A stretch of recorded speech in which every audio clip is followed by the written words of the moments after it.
Imagine, if you will, a scrap of paper. It's a common tavern bill, stained with wine, unremarkable in every way, except for the desperate message scribbled on its back. On the 13th of August, 1704, a man sat in the saddle, surrounded by the smoke and the stench of the greatest slaughter Europe had seen in a century, and he wrote to his wife. He didn't write about glory. He didn't write about his own safety. He simply told her that the invincible French army, the finest war machine ever assembled by the Sun King, had been utterly destroyed. That man was John Churchill, the first Duke of Marlborough, and he is the reason you aren't speaking French today. Before we march into the smoke of his greatest victories, do me a favour. If you value grit, if you value the raw truth of British history, hit that subscribe button. We have a long road to travel together, and you won't want to miss a single mile. Most of you have heard the name Marlborough. You've likely seen the sprawling, golden stone majesty of Blenheim Palace in Oxfordshire. It is the only non-royal palace in England, a gift from a grateful nation that would today be valued at well over £150 million. You probably know that his direct descendant was none other than Winston Churchill, but what if I told you that the legend we've been fed is only half the truth? We're told he was a hero, a paragon of Protestant virtue, the general who never lost a battle. But the man behind the myth was far more complex. He was a social climber, a man born into poverty who used his charm and his sister's scandalous bedroom secrets to claw his way to the top. He was a man accused of being a Judas, a man who betrayed his king to save his own skin and then did it all over again. History loves a clean narrative, but John Churchill was anything but clean. He was a master of the long game. To understand the Duke, you have to understand the world he was born into. It was a world of shifting loyalties and brutal religious wars where a single mistake didn't just end your career, it ended your life on the executioner's block. We think of the British redcoat as this unstoppable force, this scarlet tide that dominated the globe. But in Marlborough's day, that wasn't the case. England was a second-rate power, a naval nuisance, but a joke on land. The French, under the sun-drenched tyranny of Louis XIV, were the undisputed masters of the world. They had the money, they had the numbers, they had the prestige. And yet, this upstart Englishman, this man who started with nothing, would spend 10 years systematically dismantling the French Empire, brick by brick, battle by battle. Did you know that out of the tens of thousands of men he commanded, only a small minority were actually British? This wasn't just a British victory. It was a masterclass in diplomacy. Marlborough wasn't just a soldier. He was a high-wire artist, balancing the egos of Dutch merchants, Prussian kings, and Austrian emperors. He had to win the war while fighting his own allies every step of the way. They called him Corporal John, not because of his rank, but because he actually cared if his men had boots. He cared if they had bread.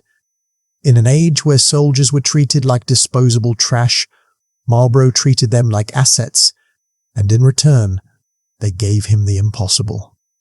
But the real mystery, the thing that keeps historians arguing in their libraries, is his record. 30 sieges, 5 massive set-piece battles, 0 defeats, not one. Even Wellington, the great Duke himself, tasted the bitterness of retreat. But not Churchill.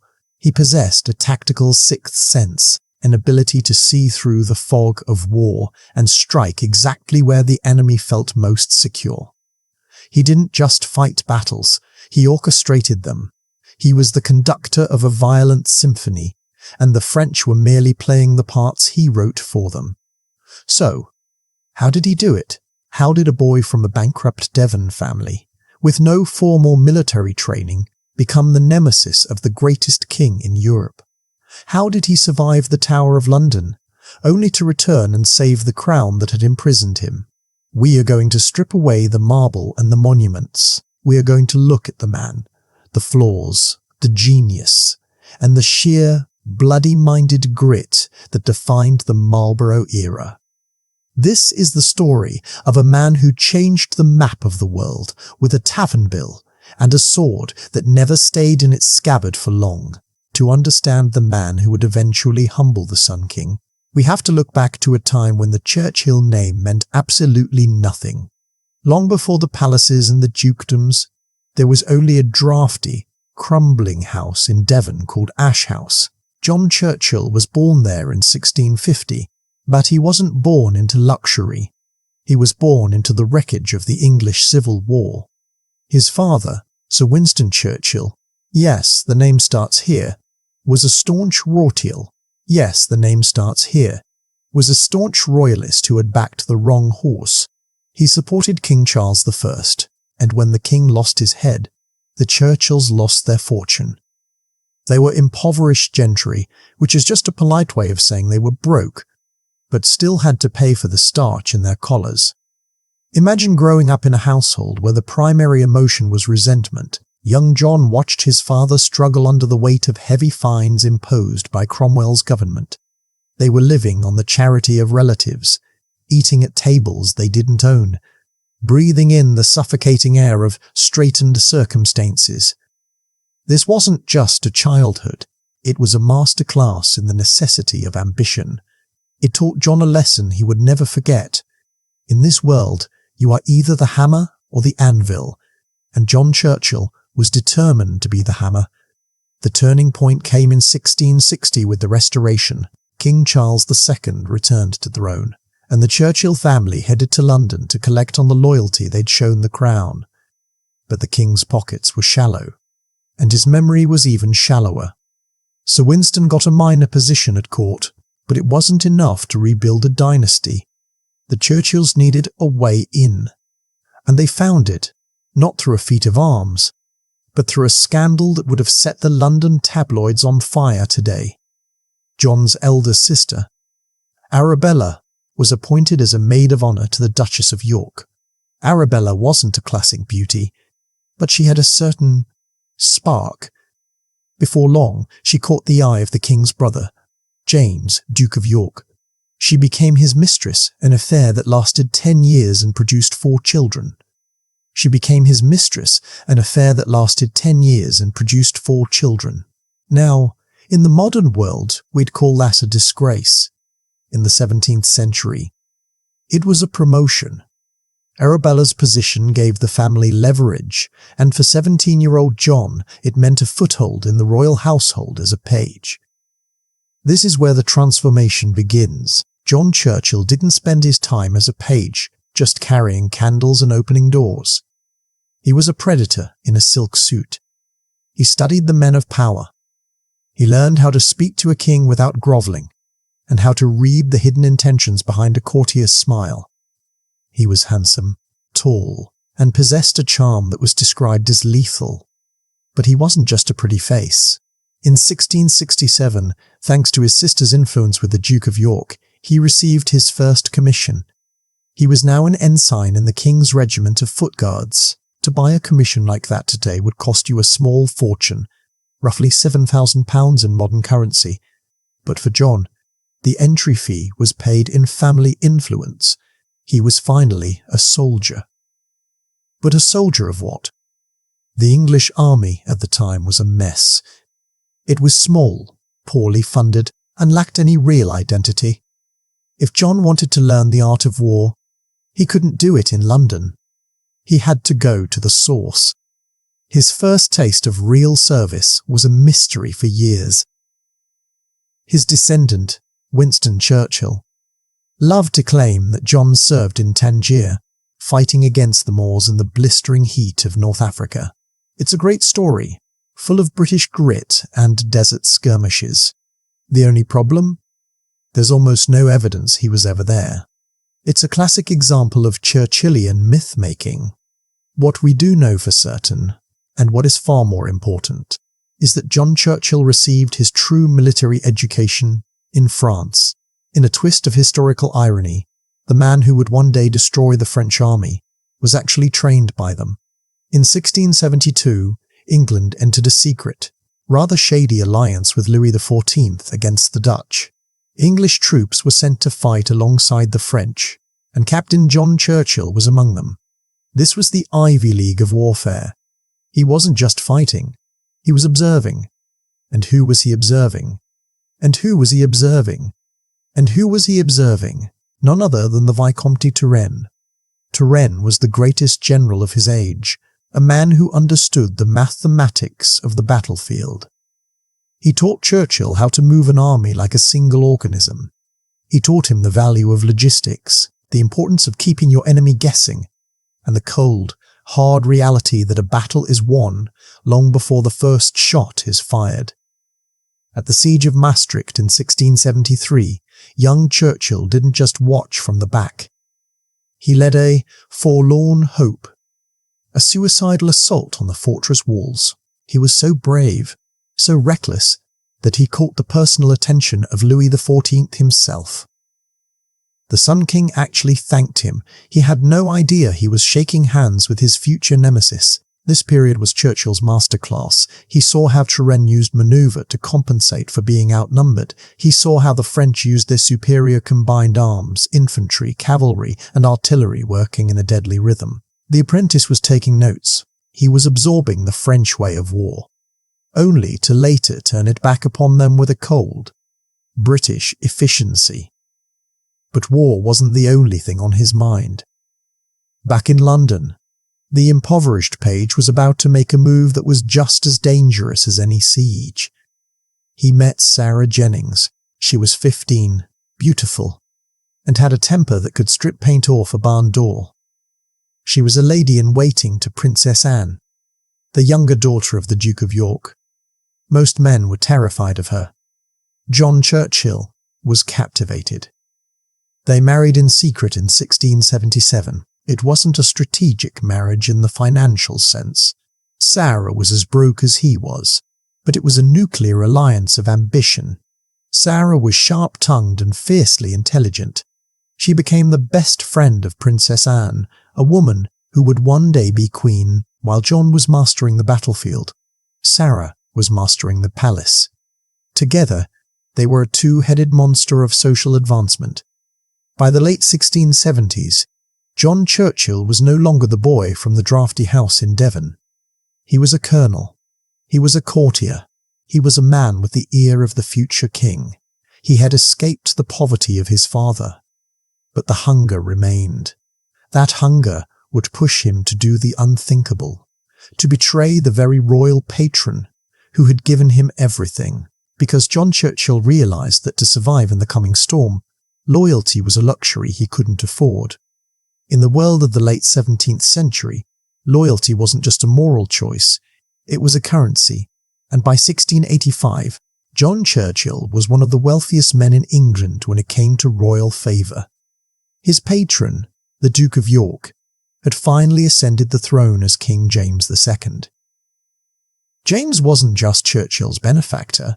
He was the man who had plucked him from obscurity, the man who had bedded his sister, and the man who had promoted him through the ranks.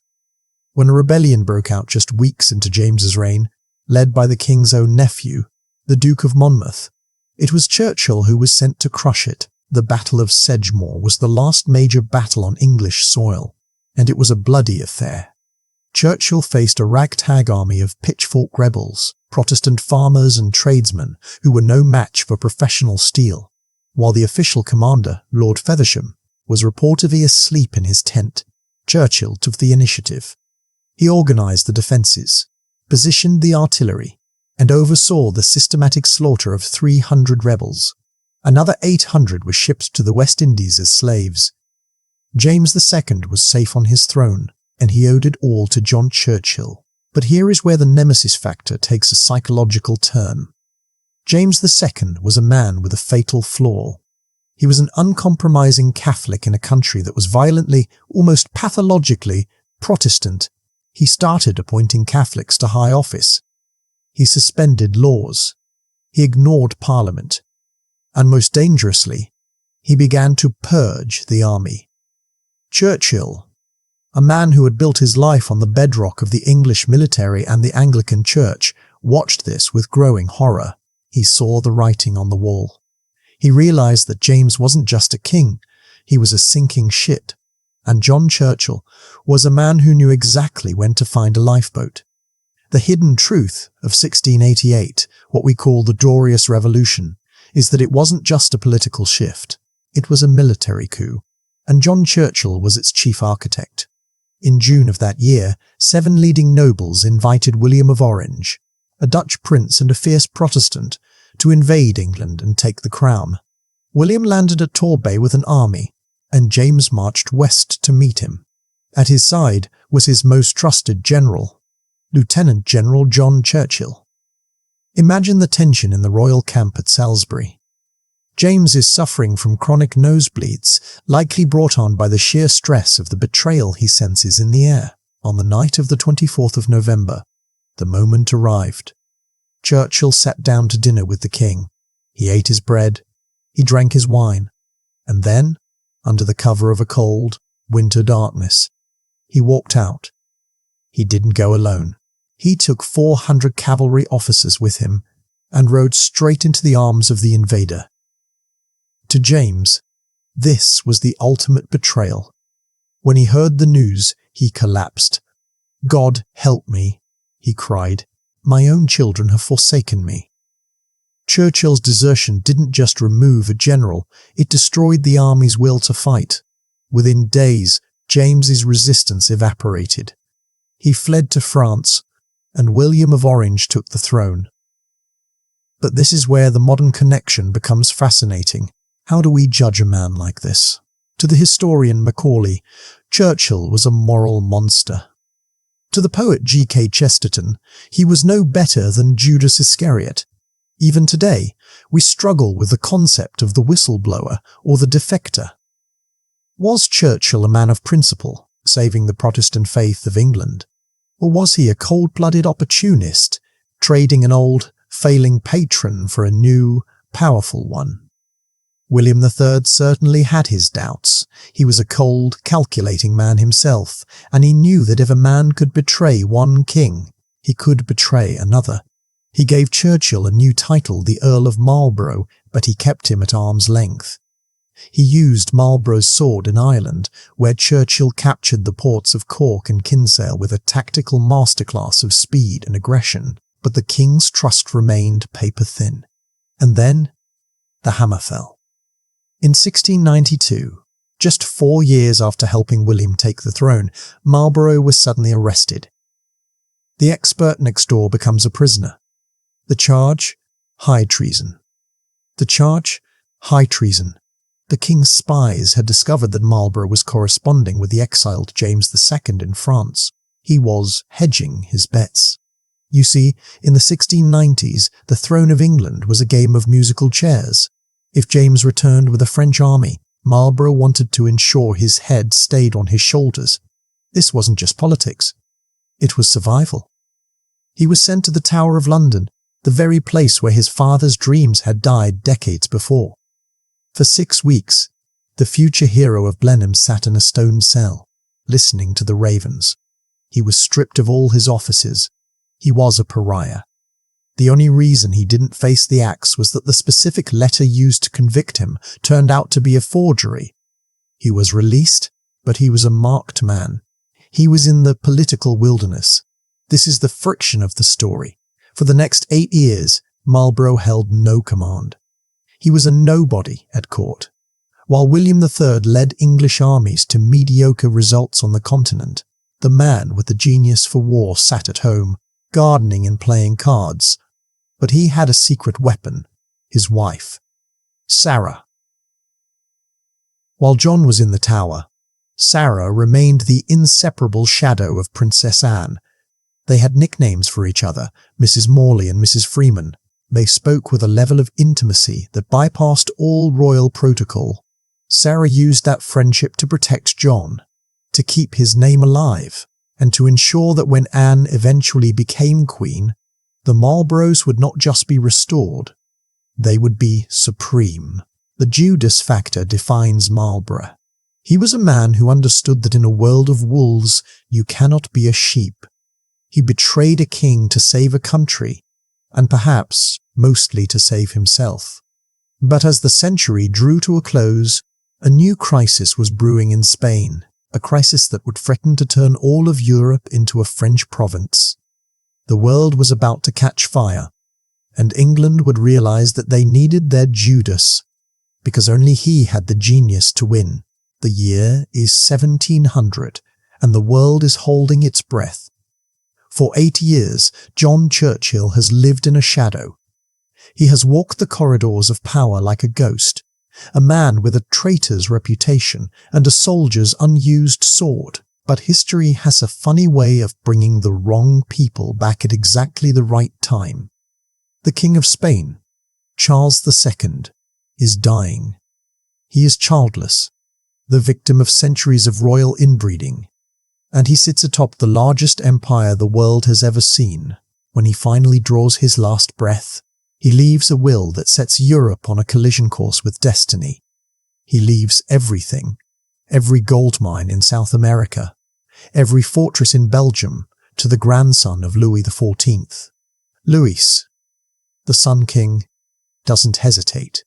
He accepts. In an instant, the maps of the world are redrawn in French blue. If this stands, France becomes a superpower that no one can check.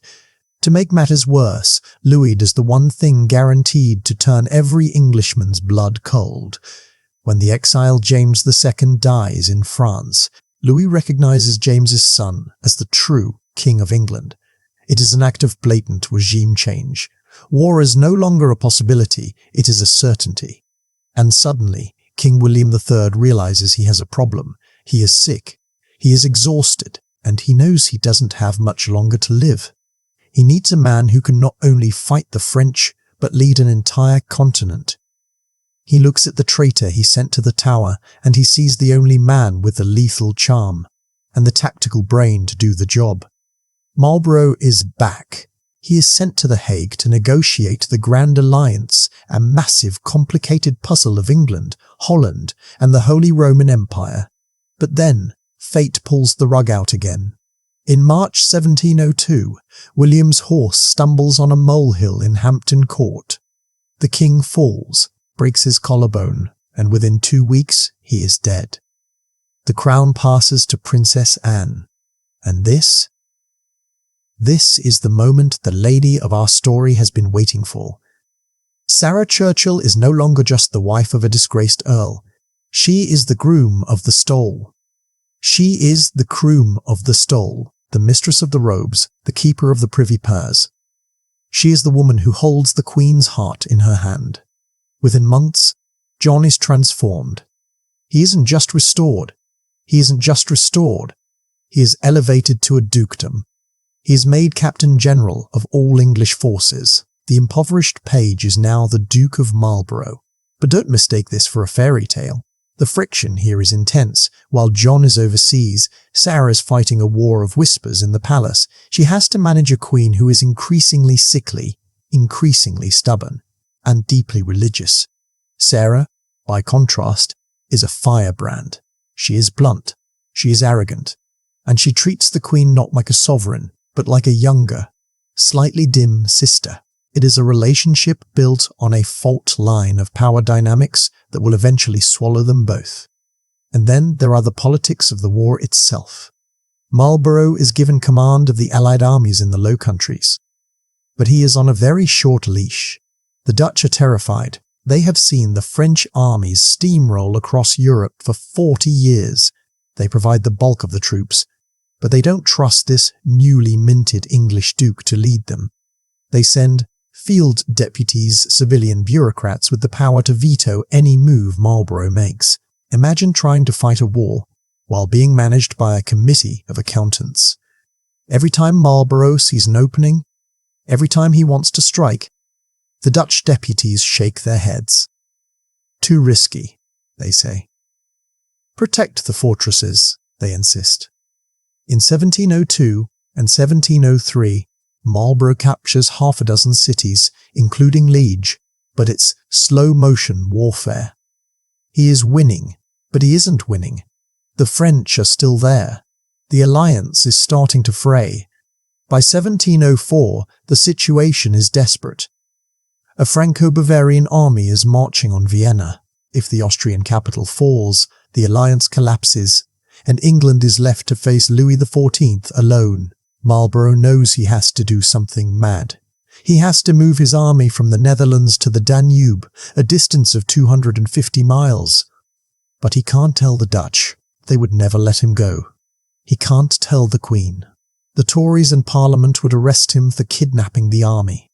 So, he lies. He tells everyone he is moving to the Moselle River for a minor campaign. He moves his Scarlet Caterpillar of 40,000 men. And then, he just keeps going. This is the logistics masterclass. He has prepared everything in secret. He has agents along the route with gold to buy supplies. He has thousands of pairs of shoes waiting at every major stop. He moves at a pace that baffles the French. They think he's heading for Alsace. They think he's heading for the Rhine. By the time they realize he is heading for the Danube, it's too late. The modern connection here is the project management of war. This wasn't just marching. It was a feat of engineering. He moved 40,000 men, plus thousands of horses, plus heavy artillery, through the heart of Europe in the heat of summer, and he arrived with his army in better shape than when they started. He even ensured that his men were paid in local currency, so they wouldn't have to loot the villagers. He turned a rabble of soldiers into a disciplined, professional machine that the local populations actually welcomed. But as he nears the Danube, he faces his greatest nemesis yet, Marshal Tallard. Tallard is a gentleman soldier of the old school. Elegant, confident, and utterly convinced that no island-dwelling Englishman can beat a Marshal of France. Tallard has 56,000 men. Marlborough has 52,000. The stakes are everything. If Marlborough loses here, he won't just lose a battle, he will lose his head. Sarah will lose her queen, and England will lose its future. The Tower and the Lady have brought him to the brink. One man, one army, standing against the superpower of the age. The human hook of this story is that Marlborough wasn't just fighting for glory. He was fighting for the right to exist in a world that Louis XIV wanted to own. The Scarlet Caterpillar has reached the river. The sun is rising over a small, unremarkable village called Blenheim, and history is about to be made. The year is 1704, and John Churchill is about to pull off the greatest disappearing act in military history. Imagine a line of men, 40,000 strong, clad in the iconic brick red coats that would eventually define an empire. From a distance, as they wound through the lush valleys of the Rhineland, they looked like a scarlet caterpillar, crawling relentlessly across the map of Europe. But this wasn't just a march. It was a gamble of such staggering proportions that, had it failed, Marlborough wouldn't just be remembered as a loser. He would have been executed as a traitor. You see, the Grand Alliance was on the verge of a total, messy cardiac arrest. The French and their Bavarian allies were sitting on the Danube, sharpened and ready to plunge a dagger into the heart of Vienna. If the Austrian capital fell, the war was over. Louis XIV would be the master of the world. Marlborough knew that the only way to save the alliance was to move his army from the safety of the Netherlands all the way to southern Germany. But there was a catch, a big one. The Dutch, his primary allies, were terrified of the French. They refused to let their troops leave the neighbourhood.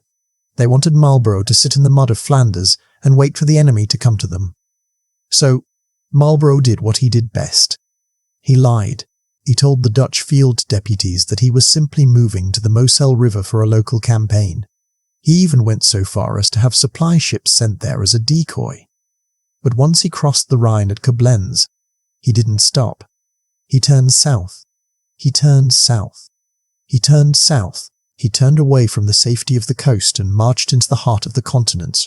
The Dutch were furious. The British Parliament was in an uproar. But Marlborough was already gone. He had vanished into the fog of war, and the French were left scratching their heads, This is where we see the military precision of the man. A march of 250 miles in the 18th century was usually a death sentence for an army. You'd lose half your men to exhaustion, a quarter to disease, and the rest would desert the moment they saw a tavern. But Corporal John was different. He treated his soldiers like assets, not expendable tools. The logistics were a masterclass in modern project management. He had prepared every single detail in secret. He didn't just tell his men to march, he ensured the march didn't kill them. He ordered the army to wake at 3 in the morning, when the air was cool and the dew was still on the grass. They would march until 9 or 10, covering 12 to 15 miles before the blistering summer sun could sap their strength. They spent the rest of the day resting, cleaning their muskets and eating hot meals. And the boots. Oh, the boots were the key. Most generals of the time expected their men to march in the same tattered leather they'd worn for a year. Not Marlborough. He had thousands of pairs of shoes waiting at specific depots along the route. When the Scarlet Caterpillar reached Heidelberg, there were new boots for everyone. When they reached Frankfurt, there was fresh bread and meat waiting, all paid for with English gold. He didn't allow his men to loot the local villages. He paid the farmers fairly, which meant the locals didn't hide their food. They brought it to the roadside. It was the first time in history a foreign army was actually welcomed as it passed through. Compare that to the modern world. Think of the logistical nightmares of moving a division today. The fuel, the spare parts, the satellite links. Marlborough was doing all of that with nothing but parchment, horses, and his own iron will. He was flying blind in a territory he had never seen, chased by the nemesis factor of French marshals who were desperately trying to figure out where he was going. The French Marshal Villeroy was convinced Marlborough was heading for Alsace. He moved his army to block him, but Marlborough slipped past. Then the French thought he was heading for the Rhine. Again, he feinted and moved. By the time the French realized he was heading for the Danube to join the Austrians, the Scarlet Caterpillar had already crossed the mountains. As they neared the Danube, Marlborough finally met his brother-in-arms, Prince Eugene of Savoy. This is one of history's greatest power couples. Eugene was the commander of the Holy Roman Empire's forces, a man who looked more like a priest than a soldier, but who possessed a tactical mind that was every bit as sharp as Marlborough's. They met for the first time in June 1704, and it was love at first sight for the two generals. They spoke for hours, realizing they shared the same aggressive philosophy: don't wait for the French to attack, attack them. But before they could face the main French army, they had to deal with a personified challenge on the heights of the Schellenberg. This was the fortress protecting the crossing into Bavaria. It was a steep, wooded hill topped with formidable earthworks. Marlborough didn't wait for a long, slow siege. He knew he didn't have time. He ordered a direct, brutal assault in the late afternoon. The battle for the Schellenberg was a breaking point moment. It was a meat grinder. The British and Dutch infantry marched up that hill into a storm of lead and grape shot. They were thrown back, again and again. The Scarlet Caterpillar was bleeding, but Marlborough stood his ground. He sent in the reserves, and finally, the Allied troops broke through. The Bavarian defenders panicked and fled into the river, where thousands drowned. It was a costly victory, over 5,000 casualties, but the door to Bavaria was open. The human hook of this march is the sheer physical and mental strain on Marlborough himself. During these weeks, he was suffering from migraines that would have bedridden a normal man. He was writing letters to Sarah, complaining that his head was ready to split. He was under immense pressure from London, where the Tories were waiting for him to fail so they could ruin him, to fail so they could ruin him. He was a man out on a limb, far from home, leading an army that shouldn't have been there, towards a battle that would decide the fate of Europe. And now, the nemesis arrives. Marshal Tallard, the pride of France, has arrived with a fresh army of 35,000 men to reinforce the Bavarians. He looks down at Marlborough's tired, dusty troops and sneers. He sees an amateur. He sees an amateur. He sees an Englishman who has wandered too far from his island. Tallard settles his army into a strong defensive position behind a small stream called the Nebel, near a village named Blenheim. Tallard thinks he has won already. He thinks Marlborough will see the strength of the French position and retreat, but he doesn't know the man. He doesn't know about the tavern bill that is already waiting to be written. He doesn't know that the Scarlet Caterpillar hasn't come this far to turn back. The stage is set. The Danube is at their backs. The sun is rising on the 13th of August. Marlborough puts on his finest scarlet coat, buckles his sword, and prepares to lead his staff onto the field. He has one day to save the world. If he wins, he becomes a legend. If he loses, the name Churchill will be a footnote of failure in the annals of a French-speaking Europe. The sun rises over the Danube on the 13th of August 1704, and it reveals a sight that should have made any sane commander turn and run. Across the marshes of the Nebel stream, the French and Bavarian forces are waiting. They have the high ground. They have the number 60,000 men to Marlborough's 52,000. And they have the nemesis, Marshal Tallard, who is so confident of victory that he's actually sitting in his tent writing a letter to King Louis while the Allied army deploys. To Tallard, this isn't a battle. It's an execution, but Marlborough is a master of the hidden truth. He knows that Tallard's position, while imposing, has a fatal flaw.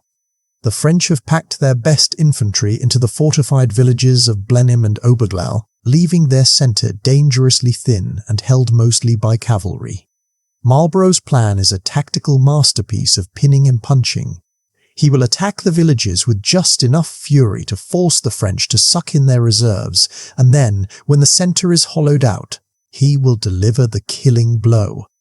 The morning is spent in a tense, agonizing wait for Prince Eugene to move his troops into position on the far right. Marlborough, dressed in his finest scarlet, calmly eats breakfast under fire. Cannel bouncing off the turf just yards away. He is the expert next door at his most resolute. Around noon, the signal is given.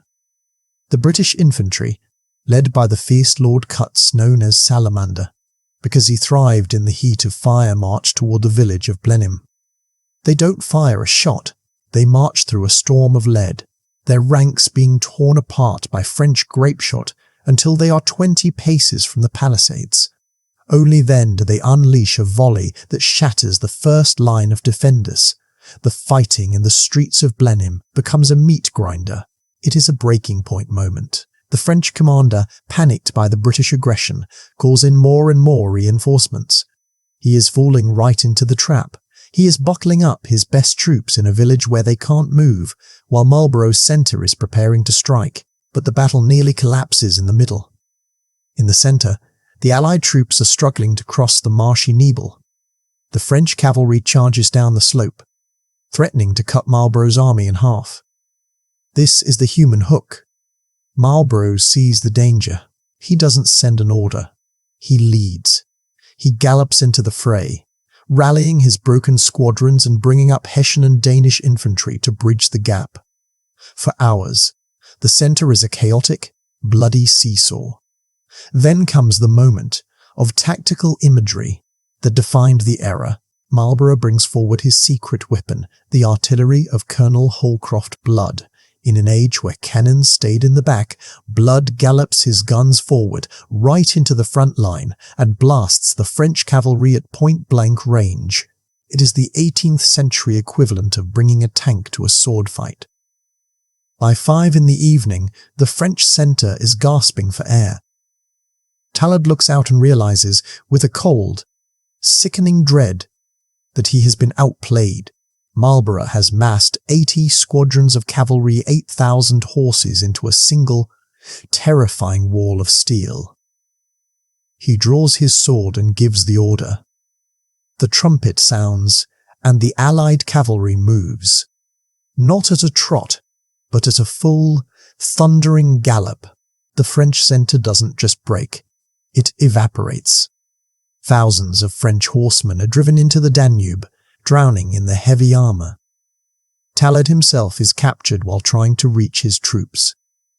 The village of Blenheim, once a fortress, is now a prison. 13,000 elite French soldiers, who hadn't even fired their muskets that afternoon, are forced to surrender. The tactical breakdown is clear. Marlborough used the villages as a gravity well. Drawing the enemy's strength away from the point of decision, he combined the grit of the British infantry with the precision of his cavalry and guns. The result was the greatest French defeat in 40 years. The myth of the Sun King's invincibility didn't just crack.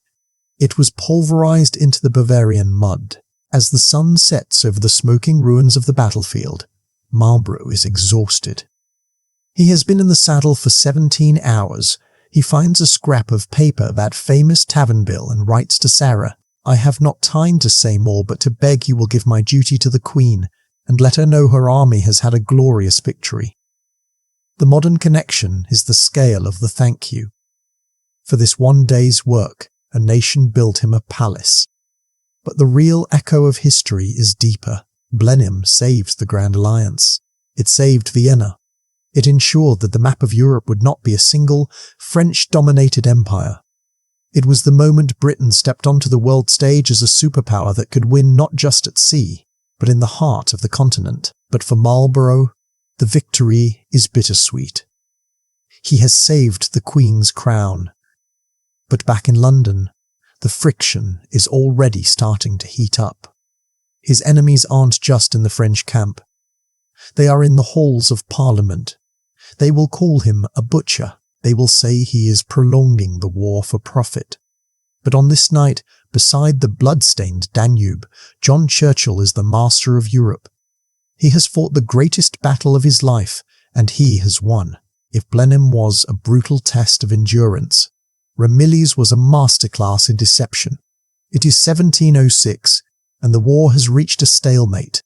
The French have rebuilt their armies, and Louis XIV has found a new nemesis to throw at Marlborough.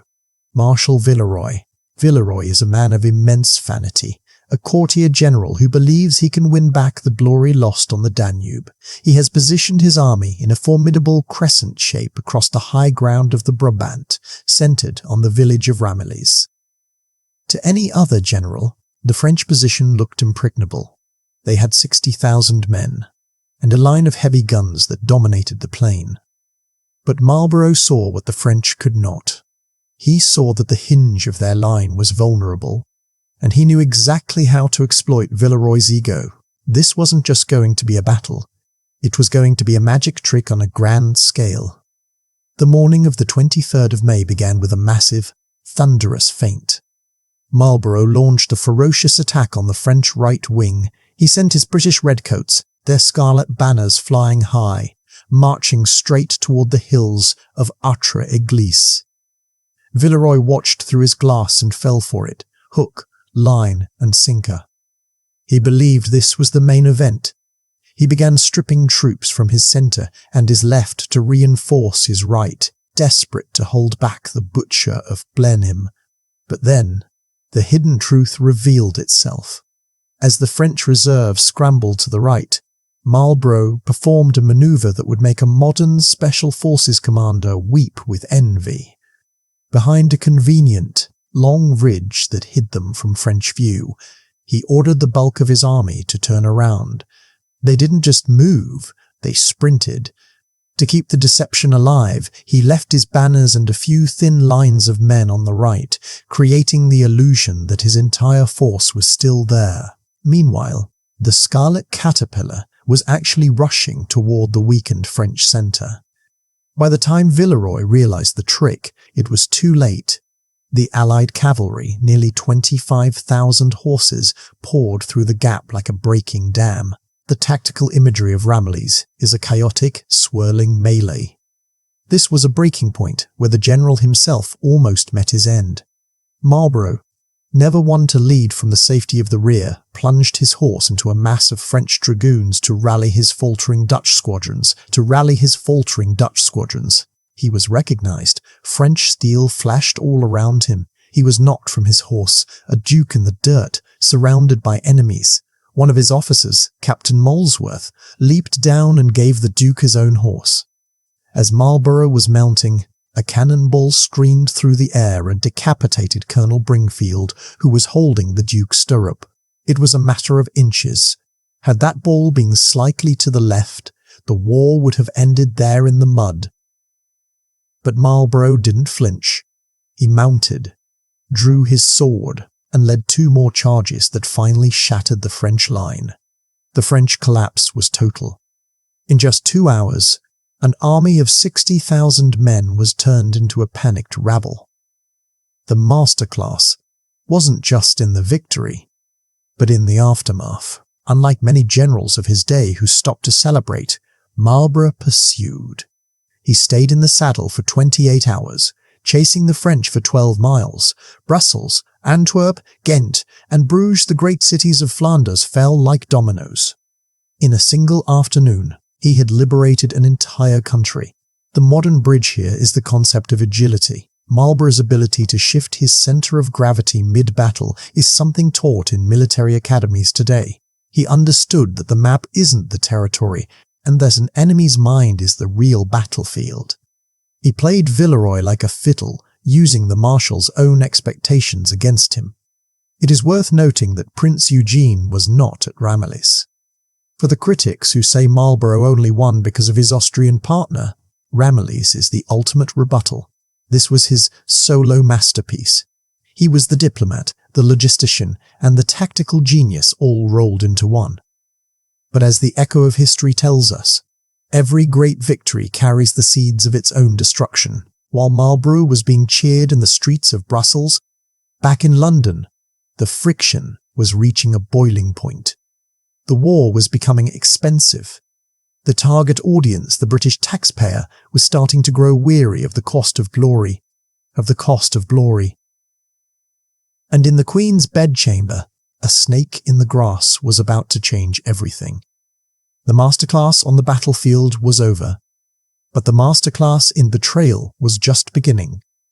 The year is 1709, and the air in the woods of southern Flanders is thick, not just with autumn mist, master mist, but with the smell of wood smoke and a growing, heavy sense of dread.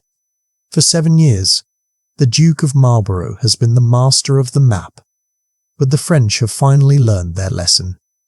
They have stopped trying to outmaneuver him, and have decided, instead, to simply outdie him. This is the story of Malplaquet, a battle that would be recorded as a victory, but would forever change how the world looked, Corporal John. The nemesis this time is Marshal Villars, the most competent and aggressive commander Louis XIV has left. Villars has dug in. He hasn't just formed the line, he has built a fortress in the forest. He has constructed miles of earthen breastworks, a battis of sharpened trees, and hidden batteries of heavy guns in the gaps of the woods. He told the Sun King, "If it please God to give us the loss of such a battle, your Majesty may reckon that your enemies are destroyed." He knew that Marlborough would attack, because Marlborough always attacked, and Villars was prepared to make him pay for every inch of mud. Marlborough, standing on the edge of the woods, saw the danger.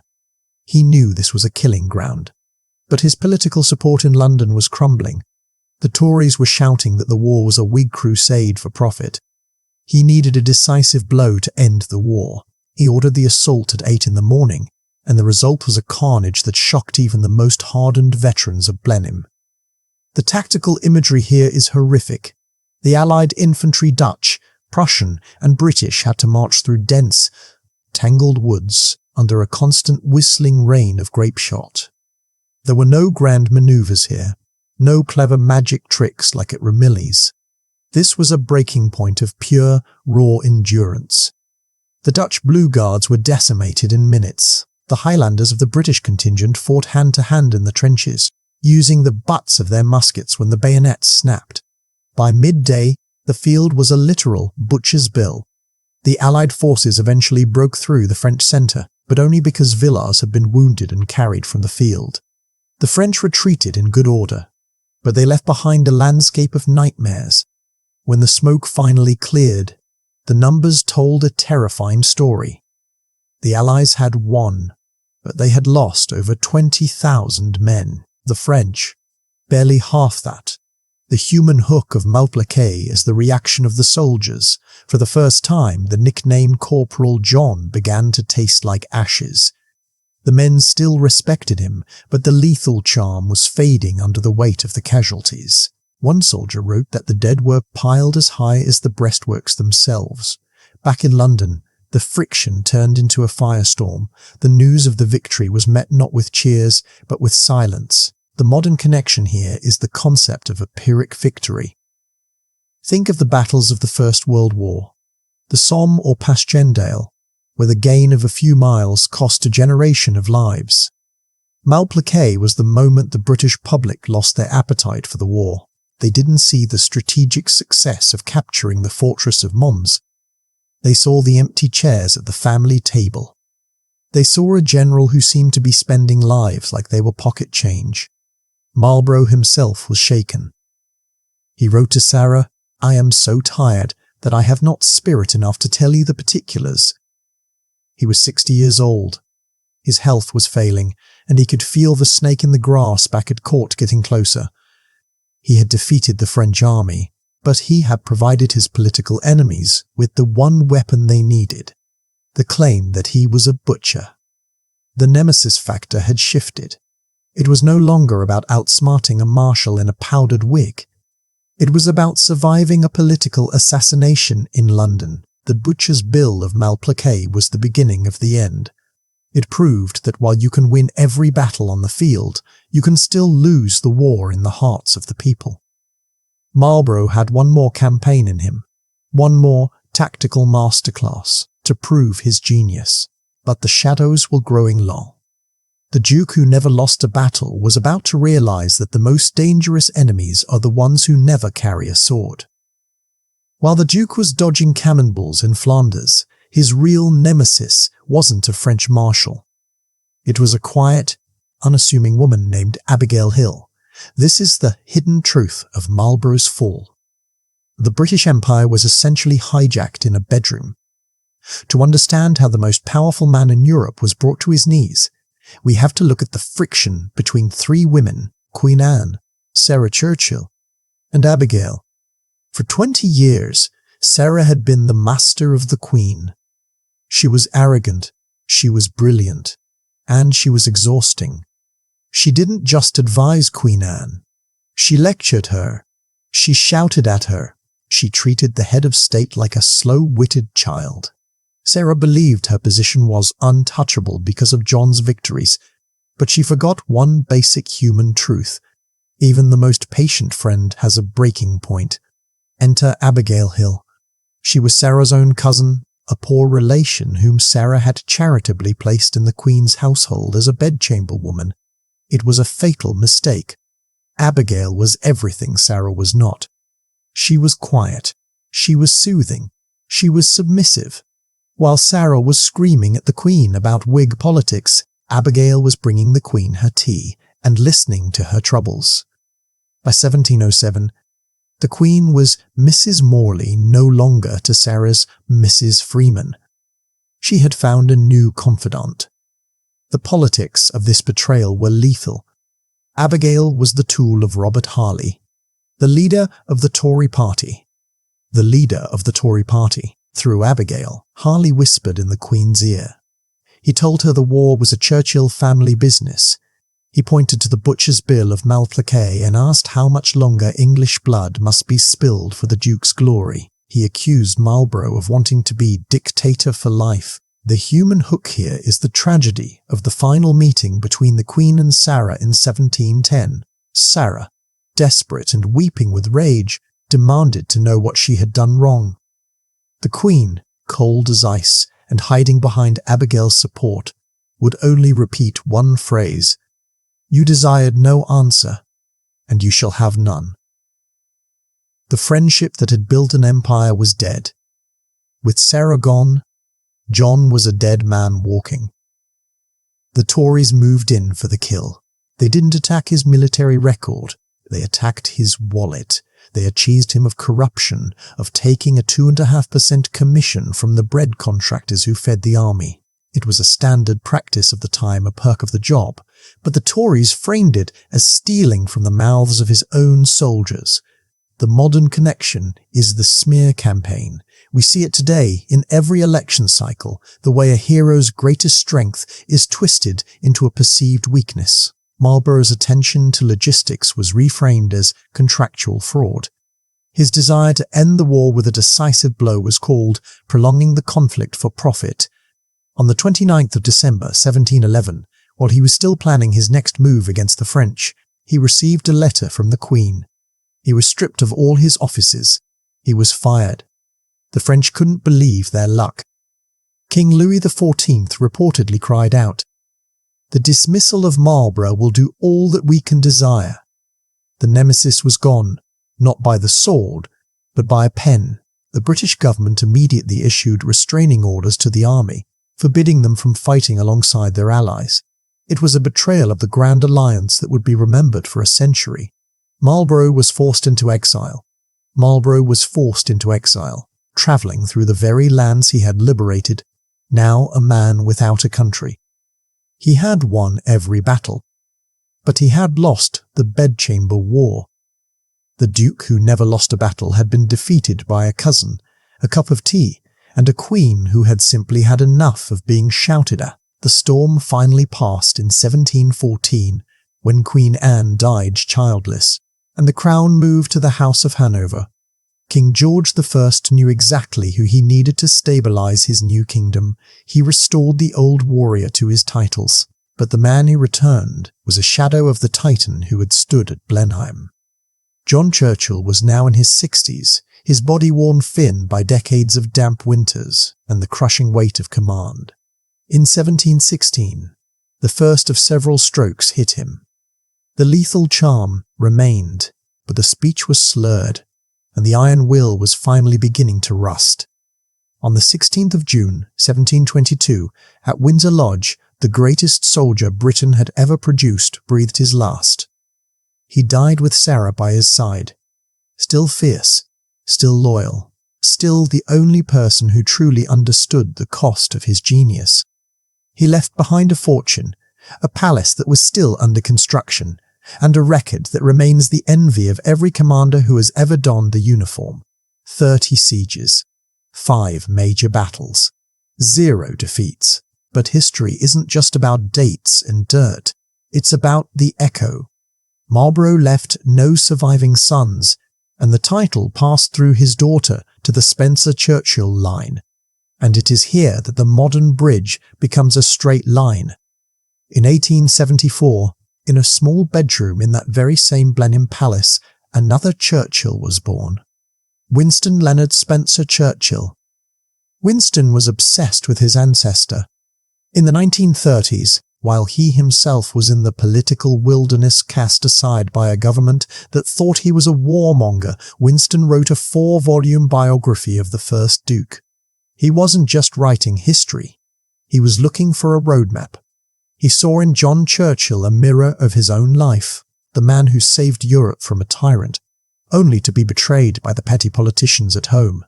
When Winston stood alone against the darkness in 1940, he was channeling the spirit of Corporal John. He understood the nemesis factor. He understood the necessity of the Grand Alliance, and he understood that the British people possess a grit that no dictator can ever crush.